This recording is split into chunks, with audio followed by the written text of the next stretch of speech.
Let's hear it for Silver Springs. Yes. Let's save Silver Springs. Thank you.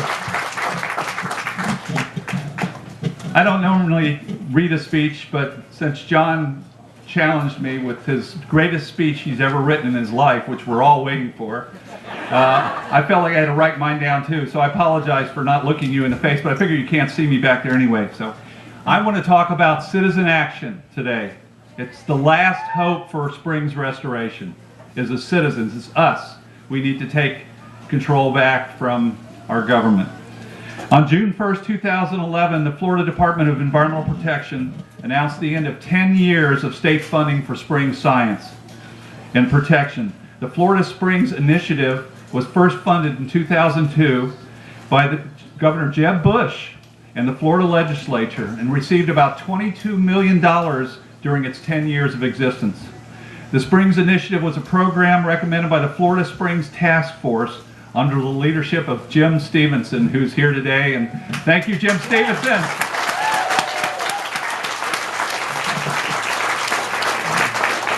Jim is our greatest springs protector living in the state right now, I believe.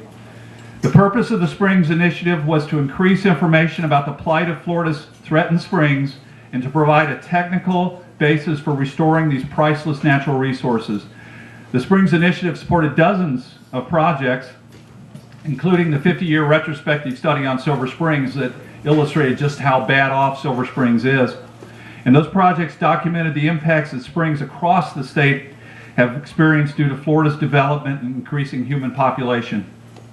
Hundreds of private individuals and local officials participated in 7 springs working groups for up to 15 to 19 years, actually, with partial funding from the Springs Initiative. So the Springs Initiative really proved how bad off springs are and what we need to do about springs. The purpose of the working groups was to educate stakeholders about the steps necessary to restore and protect springs. But sadly, the funding for the Florida Springs Initiative was eliminated by Florida's government 1 year ago this month. Just 1 year ago, that $22 million finally dried up, and about the same time we just happened to notice our springs were dried up. Our springs and the importance for a healthy Florida economy have never needed more public support than now, because the government has abdicated. Blue Spring and Volusia County had over 500,000 visitors last year, a new attendance record in response to the rapidly increasing manatee population that's really totally dependent on that spring for its life. Visitation at Alexander, Ichetuckney, Ginny, Homosassa, Silver Glen, Wakulla, Weeki Wachee, and dozens of other springs continues to be high, confirming the undeniable desire of Floridians to enjoy their natural environments. The future economic health of Florida is dependent upon healthy springs and on clean and abundant groundwater. We can't live here without our groundwater, can't live here without our springs. We won't want to live here without our springs. Work funded by the Florida Springs Initiative documented how the condition of our springs and our drinking water supply is continuing to decline due to society's wasteful practices. The end of funding for the Springs Initiative indicates that we cannot rely exclusively on our elected officials in Tallahassee to protect our state's most unique and precious resources, namely the Florida aquifer and the springs that are dependent on groundwater. Therefore, the best hope for springs is an educated and vocal public, citizens like you who take the responsibility for springs protection into their own hands. This is something we've got to do, or it's not going to get done if we want to see Silver Springs saved in the future and our other springs. The nonprofit Howard T. Odom Florida Springs Institute was founded 2 years ago to try to build on the accomplishments of the Florida Springs Initiative.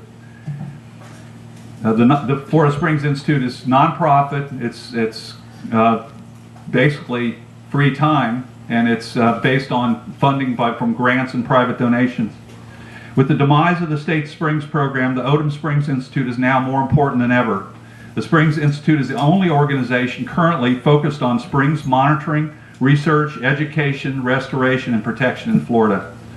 We are reaching out to environmental organizations, universities, local governments, and the water management districts to collaborate on springs restoration and protection.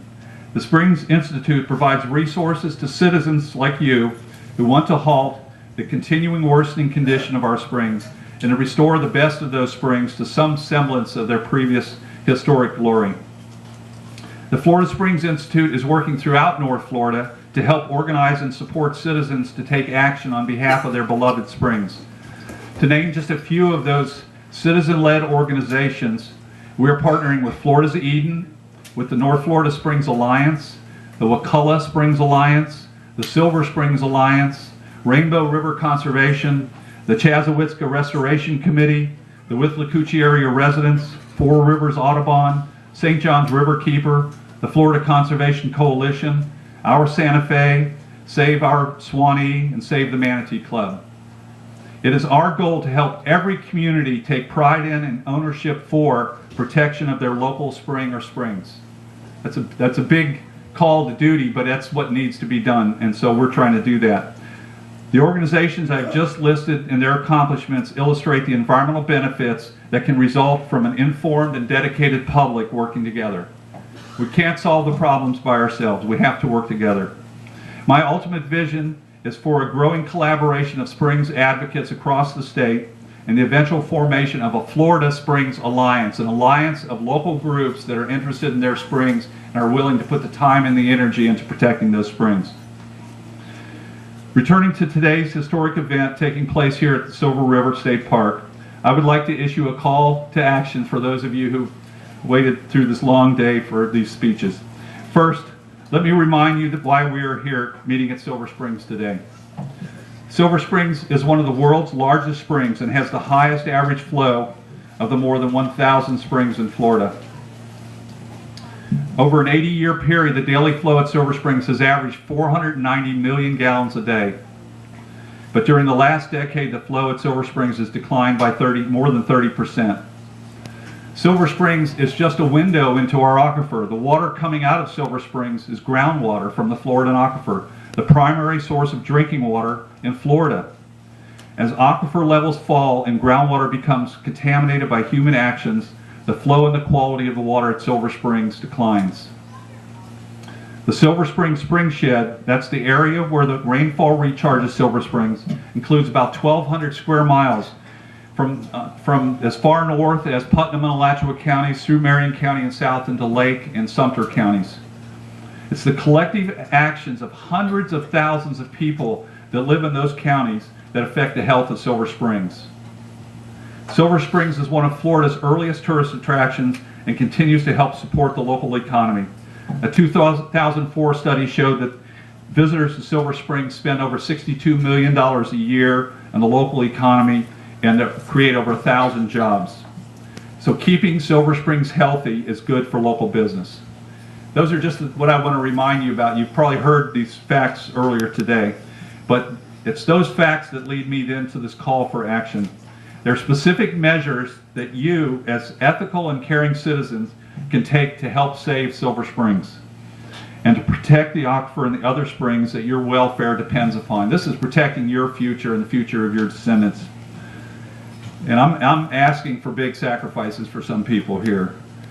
But this is really what it's going to take. First, turn off your lawn and landscape sprinklers and talk to your neighbors about how we all need to reduce our use of groundwater. Any groundwater that we do not use is more flow for the springs. That's the simple fact of the matter. Any groundwater that we don't use, anytime you don't turn on the faucet, don't turn on the sprinkler, convince somebody else to turn off their sprinklers, that is more flow for the springs. So as individuals, that is one of the main things that we can do. I'm not putting it all on you though. Second, don't fertilize your lawn or landscaping. Stop right now. Don't buy any more fertilizer. There is no safe amount of fertilizer that will not affect springs. Okay?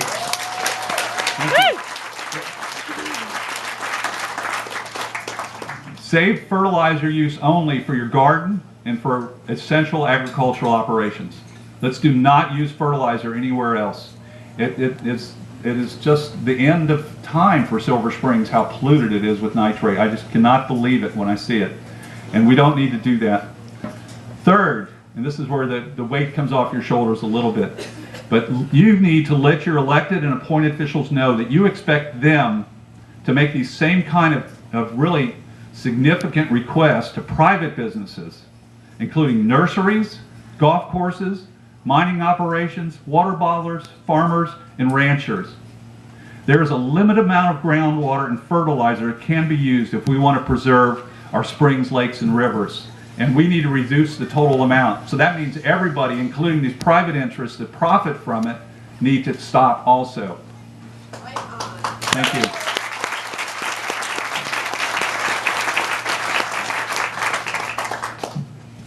In closing, I just want to say that the Florida Springs Institute and the Silver Springs Alliance are nonprofit organizations. They're funded solely by grants and members and private donations. And if you want to see this work continue, you need to get involved that way too. You can make a difference by making charitable contributions and educating your neighbors about the importance of protecting our springs and groundwater. And just in closing, I just want to thank you all for attending today's meeting. This is sending a big message to the rest of the world. We're in New York Times today, this meeting, and the fact that all you people are here, they didn't even know that, and yet they came to cover the story. The press was here in every corner. It was incredible, the turnout for Senator Graham's presentation and the other presenters this morning. So thank you very much for enduring the heat and the humidity today. And now we have the treat of our lifetime with the greatest opus ever produced by John Moran. And I would like to introduce John Moran.